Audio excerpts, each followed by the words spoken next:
Letting go will set you free. What does it mean to let go? The simplest way I think of it is in the Buddhist tradition, they talk about attachment. Attachment to things. You might ask me why would this help me? Why would it help me to be unattached, or at least learn to be less attached to my life and to objects, to people, to circumstances, um, objects, and all that stuff? How can that help me in life? It's pretty amazing how much letting go will actually help you. And even if you think you have let go, let's say you've let go of a really, a relationship that happened a long time ago. Let's say you let go of that, and you feel okay. I got over that. I can let go of things. Um, well, to truly let go is to truly detach yourself from everything, and the practical implications are, of course, life changing. I mean, why do you think Buddhist monks let let go of all their possessions? They let go of everything, their clothing, even their appearance. They let go of their hair, because like why maintain something that is the same anyways? We're all the same. Why are we trying to differentiate ourselves and try to keep our status so that we are looked at as like, oh, well, what is this person's hairstyle, what is that person's hairstyle? They get rid of everything that's not necessary. So to them, hair isn't necessary. It's also for hygiene purposes.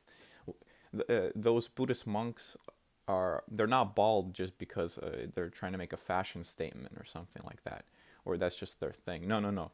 They're bald because they're just keeping everything as pure as possible. Their clothing is simple. They don't have to put on a shirt and then pants and then gloves, whatever the hell people put on, like all these different accessories. It's not like that. They wear one robe to keep things simple. They're focusing on themselves. They're focusing on inner peace most of the time. Why do they need to waste time on figuring out what clothes to wear?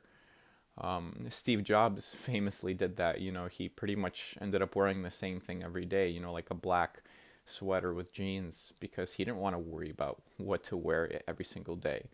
And I think deep down you feel the same way. I mean, isn't it annoying looking through your clothes trying to figure out what to wear when you can just know what you're going to wear and just leave your mind to the whole point is to free your mind to do more important things, which is what those Buddhists do.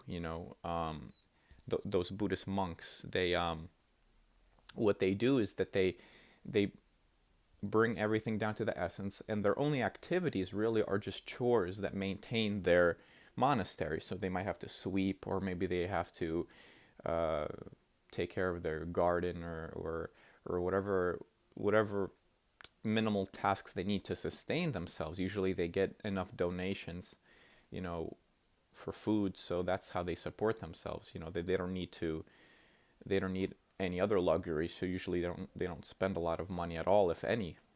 Most of them don't have any money at all. But the whole point of that is that they are more grounded in being than anyone else, and than any one of us. We are very distracted by life. We are very attached to things. The second a piece of our car falls off, or we break something, or something valuable breaks, or if we lose something or someone, we immediately we're so hypersensitive to that, because we're so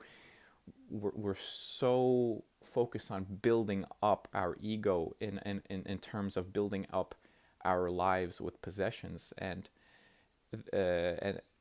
as many things as possible, because subconsciously we think that's a form of survival. Oh, if I accumulate enough wealth, if I accumulate enough things, that will help me survive. That'll help my family survive. But being is beyond survival, because to be, there's no survival necessary. I mean, do you really have to survive right now? Just, while you're sitting, are you pressured to survive right now? I mean, you're not really doing anything, so why are you trying to survive? And by that I mean you're basically in constant analysis. You know, you're in constant analysis of the situation. Maybe you're watching this video and you're thinking, okay, how much longer am I going to speak about this topic? Or you might be wondering what you have to take care of today, your errands or something like that. So you're not really being in this existence. You're just doing plans. You're just doing schematics and analysis of how you're going to do things. You know, you're kind of this, you're running this data. It's like you're living inside of the data that's in your brain, and but your body is here after all. And this is what Buddhist monks know how to do better than any of us. They are being in such a deep way that their gratitude for existence is so deep. Imagine your gratitude just for existing itself, just the fact that you're alive rather than not alive. You know, you're clearly are aware that you're alive. Just by that virtue, just by that fact, they are so appreciative of it. It's so deep, their appreciation of existence, that that's what they live off of. You know, when somebody gives you a compliment and you feel like it puts you in such a good mood that you feel like you can live off of that compliment for the rest of the day. It kind of like puts you in this certain mood, and things don't bother you as much because you're kind of riding this appreciation of yourself. Maybe it raises your self-esteem or something. Well, multiply that times a million. You know, that's what Buddhist monks are experiencing. They're experiencing this unbelievable appreciation for existence to the point where everything else becomes extra. Everything else becomes like too much icing on the cake. They already have enough icing. So what they do is they increase their awareness, and they deepen their appreciation of being more and more. So even the monks that are already experts, who already sense and are aware of how magical it is to exist, still try to go even deeper by constantly meditating, by raising their consciousness, by doing things that challenge the human body. Imagine not moving a muscle for the whole day. Not just closing your eyes and meditating, that's one thing. But imagine voluntarily not moving. You know, that's crazy. Especially for any of us normal people, you know, just working and doing what we do. That sounds crazy, but to them, they've, just like any other muscles, they got better and better and better. And, you know, when you meet them, it's almost like there's a difference between meeting a Buddhist monk and meeting a regular person, because they are so not in their head when they're with you that you almost feel their presence more. It's almost like one person is equivalent to 10 people or something. Like you know, like when you walk into a crowded place, you can feel the presence of people. Like there's just, you can sense people almost. Well, imagine being here so much that you are worth the beingness of more people. It's very hard to explain, but they are just with you. You know what I mean? They are completely. It's almost like when they're with you, they're so with you that they become you.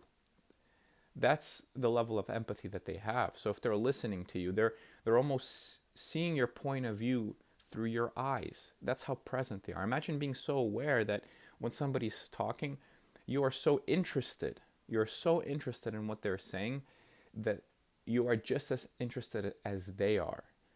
Think about how different that is. Usually when you're speaking to somebody, you're speaking and you're just sort of waiting for your turn. You know, it's kind of more about you. Like let me see what I can impress. Let me see how I can impress this person with my information. And you're not really even there to listen to them, because you're just sitting there and you're kind of staring at their face waiting for your turn.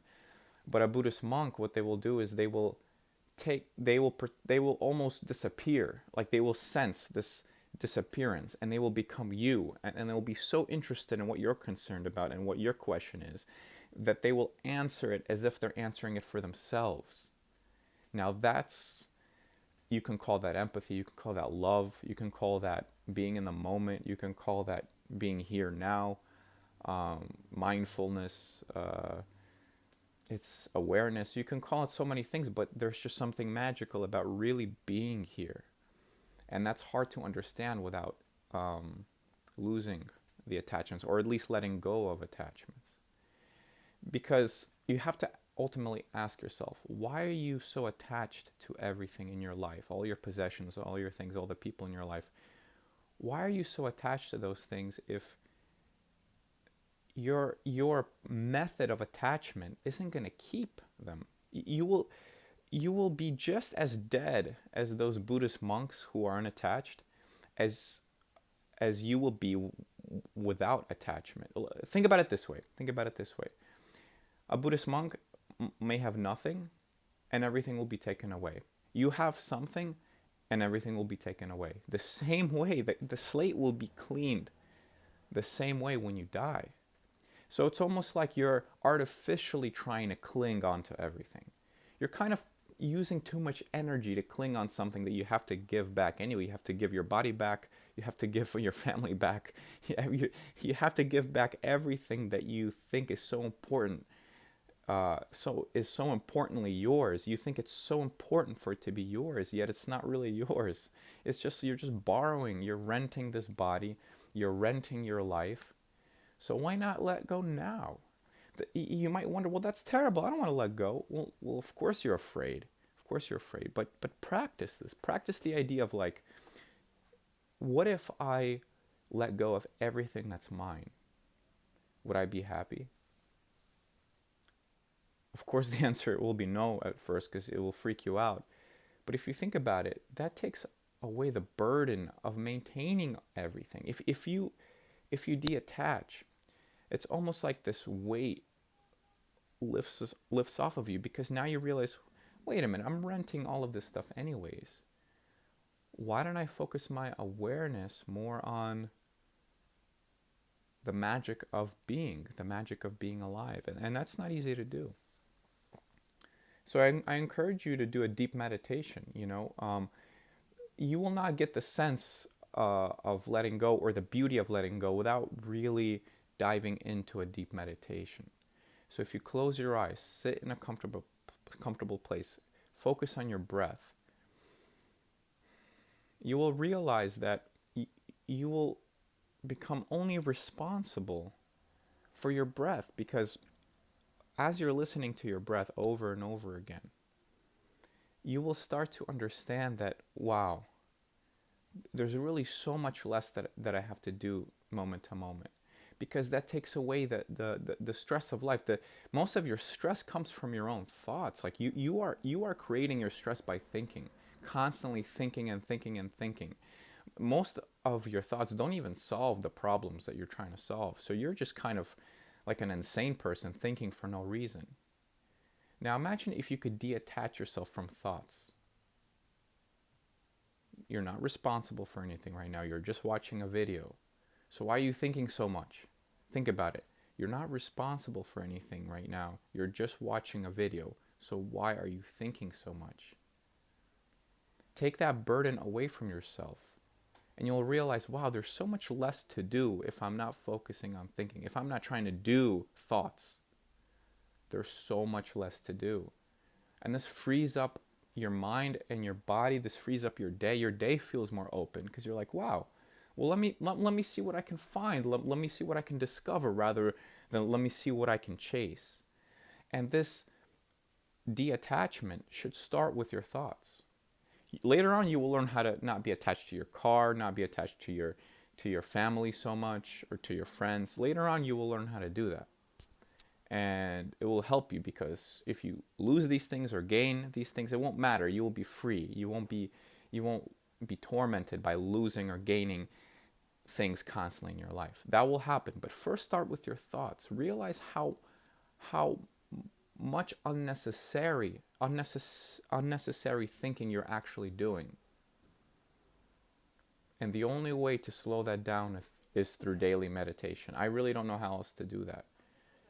I really don't know a better way to slow down thinking without meditation.